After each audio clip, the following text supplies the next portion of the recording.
شروع کرتی ہوں اللہ کے نام سے جو بڑا مہربان نہایت رحم کرنے والا ہے۔ حضرت ابو ہریرہ رضی اللہ تعالی عنہ راوی ہیں کہ رسول اللہ صلی اللہ علیہ وآلہ وسلم نے ارشاد فرمایا، ہر دن صبح کے وقت آسمان سے 2 فرشتے نازل ہوتے ہیں، ان میں سے ایک کہتا ہے کہ اے اللہ خرچ کرنے والے کو بدلہ عطا فرما، اور دوسرا کہتا ہے کہ روک رکھنے والے کو ہلاکت عطا فرما۔ گرامی قدر سامعین، زیر مطالعہ حدیث کے تناظر میں سب سے پہلے جو بات یہاں پر سمجھنے کی ہے وہ یہ ہے کہ اللہ جل شانہ کے قائم کردہ نظام کائنات میں ہزاروں نہیں لاکھوں ایسے واقعات ہوں گے جو انسان کی آنکھ اور اس کے حواس کی دسترس سے باہر ہوں گے۔ ہماری آگاہی صرف ہمارے محدود علم اور محدود تجربہ تک ہی ہوتی ہے۔ مشاہدات کی دنیا میں جو کچھ ہو رہا ہے، سائنس اسے معلوم کرنے کی کوشش میں مصروف ہے۔ نت نئی معلومات ہم تک پہنچتی رہتی ہیں اور ہم سائنسدانوں کے کہنے کی وجہ سے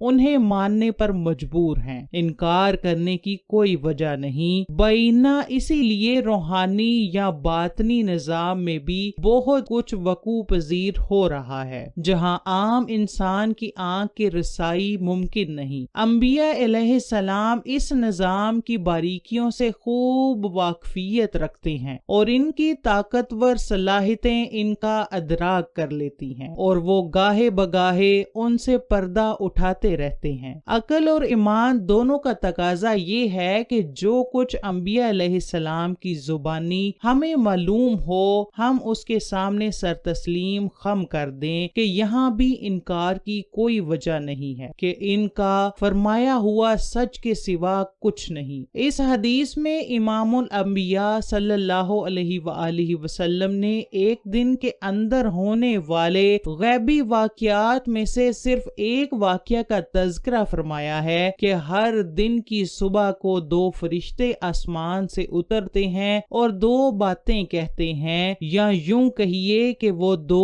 دعائیں کرتے ہیں۔ ایک فرشتہ کہتا ہے کہ اے اللہ، جو شخص تیرے حکم کے مطابق اپنے مال کو خرچ کر رہا ہے تو اسے اس کا بدلہ عطا فرما، جبکہ دوسرا فرشتہ کہتا ہے کہ اے اللہ، جو شخص ضرورت کے موقع پر بھی مال خرچ کرنے سے گریزاں ہے اور بخل سے کام لے رہا ہے تو اس کے مال کو تلف کر دے۔ حدیث شریف کے الفاظ سے معلوم ہوتا ہے کہ ان 2 فرشتوں کے دن کی صرف یہی ڈیوٹی ہے جسے وہ پوری پابندی سے ادا کرتے ہیں، اور سمجھ میں آتا ہے کہ اعلانات کا یہ سلسلہ اسی طرح قیامت تک جاری رہے گا۔ اس واقعہ کو نہ ماننے اور اس سے انکار کی کوئی معقول وجہ ہمارے پاس نہیں ہے، کیونکہ یہ بات مسلم ہے کہ ہمارے انکار کی بنیاد پر اس کائنات کے نظام میں نہ کوئی تبدیلی واقعہ ہو سکتی ہے اور نہ ہی یہ اعلانات بند ہو سکتے ہیں۔ ان آوازوں کا سننا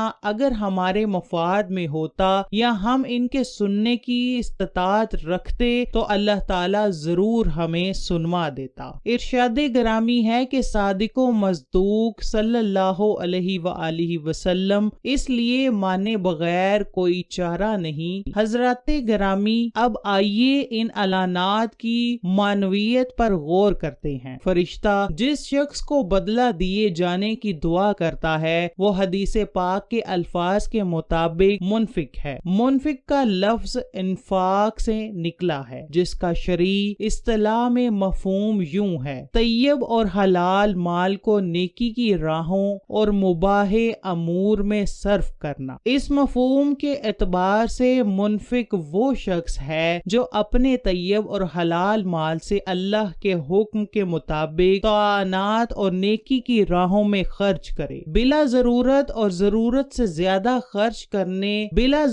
اور ضرورت سے زیادہ خرچ کرنے سے اعتراض کرے. قرآن حکیم میں اس عمل کو متقین اور مومنین کی اعلیٰ صفات میں شمار کیا گیا ہے. سورہ آل عمران کی آیت نمبر 134 میں ارشاد باری تعالیٰ ہے کہ جنت متقی لوگوں کے لیے تیار کی گئی ہے جو آسودگی اور تنگی میں اپنا مال خرچ کرتے ہیں, غصہ کو پی جانے والے ہیں اور لوگوں کے قصور معاف کر دیتے ہیں, اور اللہ تعالیٰ نیکوکاروں کو پسند کرتا ہے. سورہ فرقان آیت نمبر 67 میں رحمان کے بندوں کی تعریف کے ضمن میں یوں ارشاد ہوا ہے, اور جب وہ خرچ کرتے ہیں تو نہ بے جا اڑاتے ہیں اور نہ ہی بخل سے کام لیتے ہیں, بلکہ دو انتہاؤں کے درمیان اعتدال سے کام لیتے ہیں. یہ بات ایک دو آیات پر منحصر نہیں بلکہ 20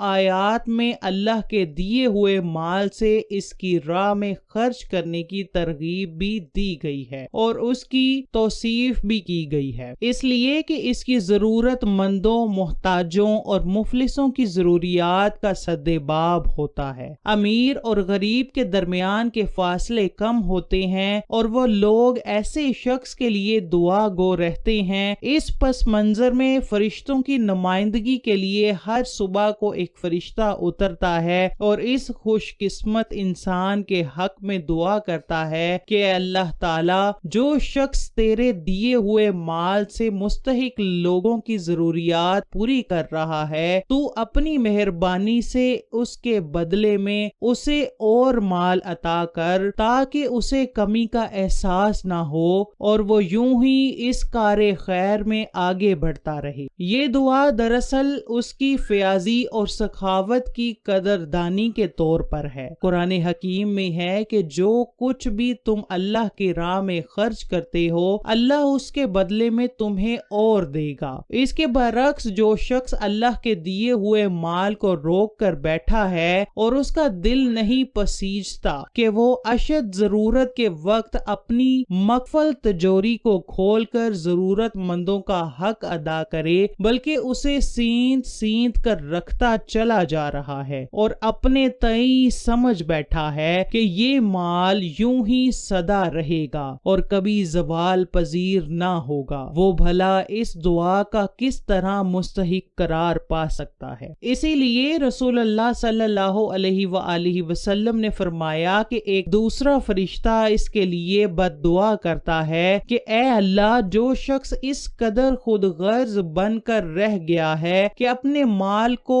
ہوا تک نہیں لگنے دیتا, اس کے لیے بھی تو اس کے مال کو بے مصرف کر دے. یہ بد دعا بھی ہے اور تنبیہ بھی ہے. اس بد دعا کی وجہ سے اس کے مال میں بے برکتی آتی ہے. نتیجہ یہ نکلتا ہے کہ اس کا مال مباح امور میں خرچ ہونے کی بجائے فضول اور بے مصرف کاموں میں اڑنے لگتا ہے. اگر ہم گرد و پیش میں نظر ڈالیں تو فرشتوں کی دعا اور بد دعا دونوں کے اثرات کھلی آنکھوں سے دیکھ سکتے ہیں. حضرات گرامی, اس حدیث پاک میں ایک بہت بڑی حقیقت سے پردہ اٹھایا گیا ہے. مبارکباد کے مستحق ہیں وہ لوگ جو اپنے ہر دن کا آغاز فرشتے کی دعا کے تحت کرتے ہیں, اور لمحہ بفکریہ ہے ان لوگوں کے لیے جو اپنے غلط طرز عمل کی وجہ سے ہر صبح فرشتے کی بد دعا کے زیر اثر اٹھتے ہیں. اللہ پاک سمجھنے اور عمل کرنے کی توفیق عطا فرمائے.